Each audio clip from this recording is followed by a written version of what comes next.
1326 yılına gelindiğinde Osmanlı Devleti'nin kurucu lideri Osman Gazi'nin vasiyeti yerine gelmiş, oğlu Orhan Bursa şehrini almıştı.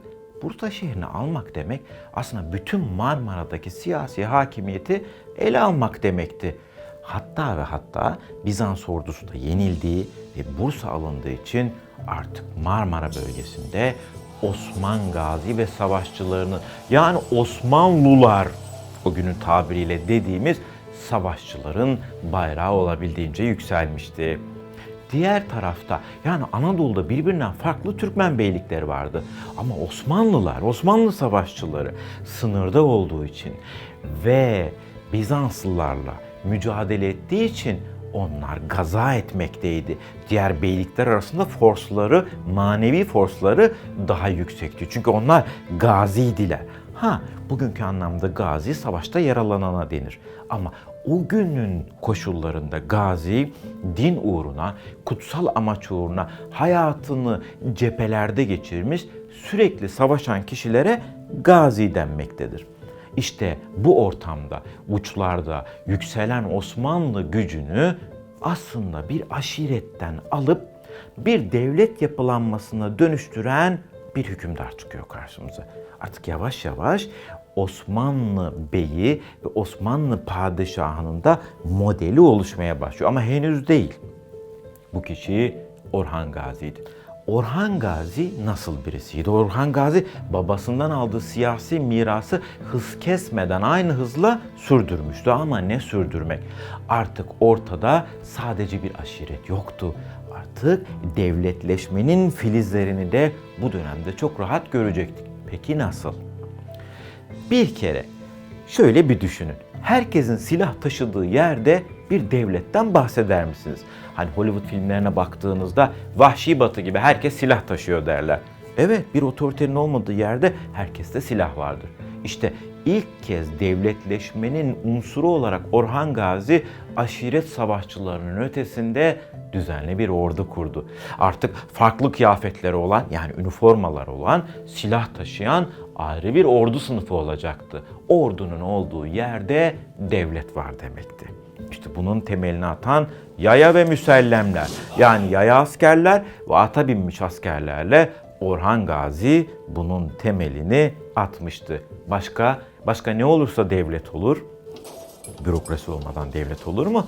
Muhakkak topladığınız vergileri kaydedecek, devlet kurumlarını oluşturacak bir bürokrasi. İşte Divan-ı Hümayun dediğiniz Osmanlı tarihlerinde Bakanlar Kurulu'na karşılık gelen ya da bir danışma kuruluna karşılık gelen bu yapılanmayı, bunu da Orhan Gazi kurdu. Bakın, ordu var, bürokrasi var, vergi toplandı. Vergi yoksa yine devlet yoktur.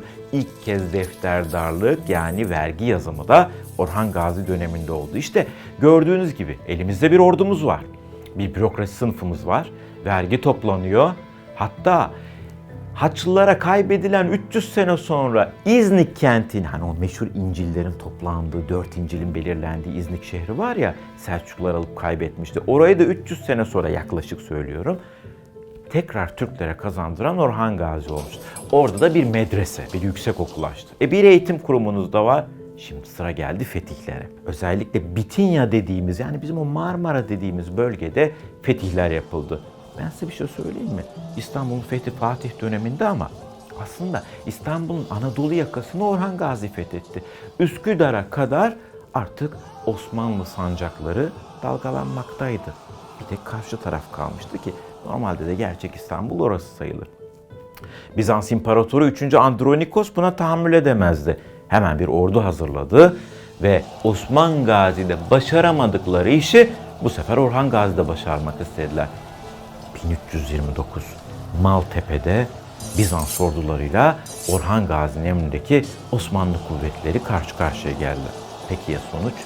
Bizanslılar mağlup oldu. Artık Marmara bölgesinde Osmanlıların bileğini bükecek kimse kalmamıştı.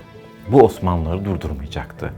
İlk kez bir Anadolu beyliğini, yani Balıkesir civarındaki Karesi Beyliği'nde iç karışıklıklardan faydalanıp Osmanlı'ya katıldılar. Elimizde artık bir de donanmamız var. Karesi Türkleri gemiye binme konusunda uzmandılar. Bu işten anlıyorlardı. Osmanlılar henüz at üzerindeydiler ve bu işi pek bilmiyorlardı. İşte Karesi Beyliğini alarak artık bir deniz gücü de oldular. Peki deniz gücü olduğunuz zaman hala karada dolaşır mısınız? Elbette ki dolaşmazsınız. İşte karşı kıyıda bir yer. Yani Gelibolu'da, suyun öteki tarafında bir yer. O sırada Bizans da karışıktı ve Kantakuzenos Orhan Gazi'yi yardıma çağırdı. Dedi ki, iç karışıklıklar var, gel bana destek ver. Orhan Gazi iyi bir diplomattı. Savaşçı olduğu kadar çok iyi bir diplomattı ve bu teklifi kaçıramazdı. Türkler artık suyun öteki tarafına geçtiler. Bizans İmparatoru Kantakuzenos'a destek verdiler. Karşılığında onlara küçük bir karakol verildi. Bolayır'da, Gelibolu'da. Adı Çimpe Kalesi. Ama biliyorsunuz ki Türkler bir yere girdiği zaman oradan çok zor çıkarlar. Aynen de öyle oldu. İşte Çimpe Kalesi Türklerin Avrupa'ya geçip ilk durak noktaları oldu. Bundan sonrası mı? Bundan sonrasında 300 sene sonra Viyana önlerinde durdurabildiler. 300 sene Türkler Avrupa'da, Balkanlar ve Orta Avrupa'ya kadar muazzam bir şekilde fetihlerle yayıldılar. Ama Gelibolu Kalesi'ni alamamışlardı. Gelibolu Kalesi'ni alamamışlardı çünkü henüz kuşatma araçları yoktu. Orada yardıma ne geldi biliyor musunuz? Bir deprem. Evet, bir deprem oldu ve alınamayan Gelibolu Kalesi'nin surları çökünce Türk savaşçıları karşıya geçtiler. Aslında bu işin mimarı da Orhan Gazi'nin oğlu, tahta geçmeye en büyük aday Süleyman Paşa'ydı. Türkleri Avrupa'ya çıkaran kişi Süleyman Paşa'ydı. Orhan Gazi onu çok seviyordu ve tahtı ona bırakacaktı. Fakat kendisi bir av sırasında atının bir hayvandan ürkmesi sonucu atından düştü ve tarihçilerin söylediğine göre bir beyin kanaması sonucunda hayatını kaybetti. Bu Orhan Gazi'yi gerçekten mahvetti. Neden? Çünkü oğlunu çok seviyordu ve ondan sonra bir daha toparlayamadı. Ama arkasından gelecek oğlu hiç de sevdiği oğlunu aratacak birisi değildi. Çok büyük bir Maraşel'e hazırlanıyordu tarih. Şehzade Murat'a. Babasından sonra gelecek olan Şehzade Murat gerçekten Türk tarihinin gördüğü en büyük hükümdarlardan ve askerlerden birisiydi. Ama Orhan Gazi'ye henüz bitirmedik.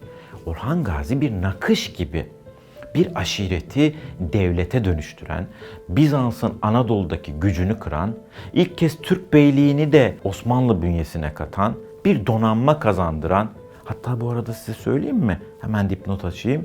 Orhan Gazi'nin oğlu Şehzade Halil'i Foça korsanları kaçırmıştı. Foça korsanları kaçırdığı için araya Bizanslılar sokuldu. Bakın hem kavga ediyoruz, savaşıyoruz ama hem de işbirliği halindeyiz. Bizanslıların aracılığıyla fidye verilerek Şehzade Halil korsanların elinden kurtarıldı. Peki Bizans neden bu iyiliği yaptı? Kantakuzenos dedim ya demin. Türkleri Avrupa'ya çağırmıştı imparator.